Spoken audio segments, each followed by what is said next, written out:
वहां तो सुदामापुरी बन गई थी जैसे द्वारिकापुरी। इसके बाद भगवान श्री कृष्ण बलराम और गोपगणों का भेंट हुआ। एक बार सूर्य ग्रहण लगा हुआ था।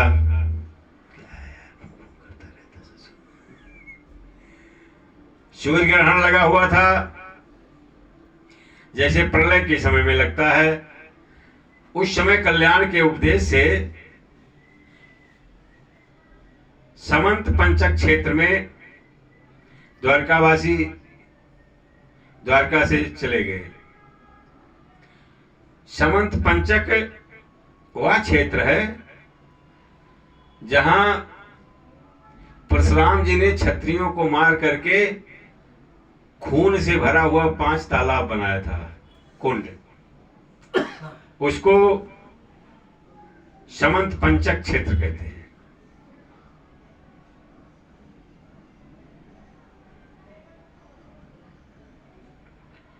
सब लोग वहां चले गए। उधर नंद बाबा और गोपगवाल भी आए थे। वहां पे एक दूसरे का दरस परस हुआ और तुलसीदास जी लिखते हैं, दरस परस मुख मंजन पाना, दरस परस मुख कहीं पाप वेद पुराना,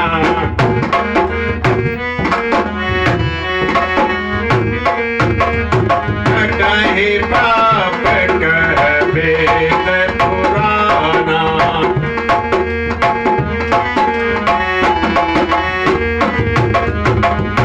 मंगल भवन मंगल हारी, मंगल भवन प्रभु सुदशरथ अजिर बिहारी, प्रभु सुदशरथ अजिर बिहारी। श्री राम जय राम जय जय राम, श्री राम जय राम जय जय राम, श्री राम जय राम जय जय राम। तीर्थों में इसी के जाया जाता है। वहां संतों का, महापुरुषों का दर्शन हो जाता है, उनके चरणों को स्पर्श करने का सौभाग्य मिल जाता है, जिससे बाबा तुलसीदास जी कहते हैं, कटहि पाप कह वेद पुराना, जिसमें पाप समाप्त हो जाता है।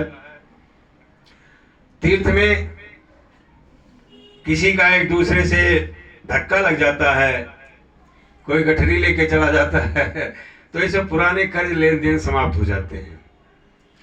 नंद बाबा और सब गोपीगण गए हुए थे।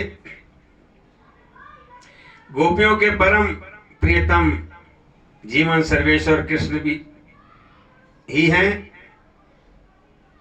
कृष्ण और गोपियों का एकांत में वार्ता हुआ। यथा उचित सब अपने अपने स्तर पर मिले सबसे। द्रौपदी ने भगवान की पटरानियों के साथ बातचीत किया, सबके विवाह के बारे में पूछा। आप लोगों ने पहले सुना भगवान के 16,108 रानियां थी, उनका विवाह कैसे हुआ इसकी चर्चा है। लक्ष्मणा का विवाह जल में ढकी हुई मछली को की छाया देखकर जो मार देगा उस मछली को, उससे विवाह होगा, इस विधि से हुआ। सबका सुना है आपने। रुक्मिणी 16,100 रानियां, सबका विवाह कैसे हुआ। इसके बाद वसुदेव जी यज्ञ करने का संकल्प किए। भगवान के दर्शन के लिए सभी ऋषिगण आए हुए थे।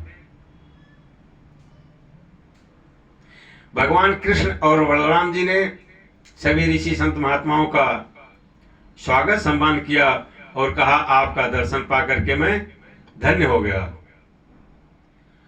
तीर्थ का जल कई वर्षों तक सेवन करने से पाप को धोता है, लेकिन संत चलते फिरते तीर्थ हैं, इनका दर्शन करने से पवित्रता आ जाती है।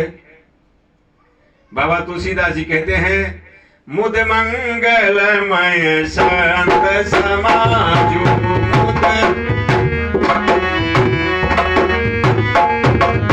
मुद मंगलमय संत समाजु,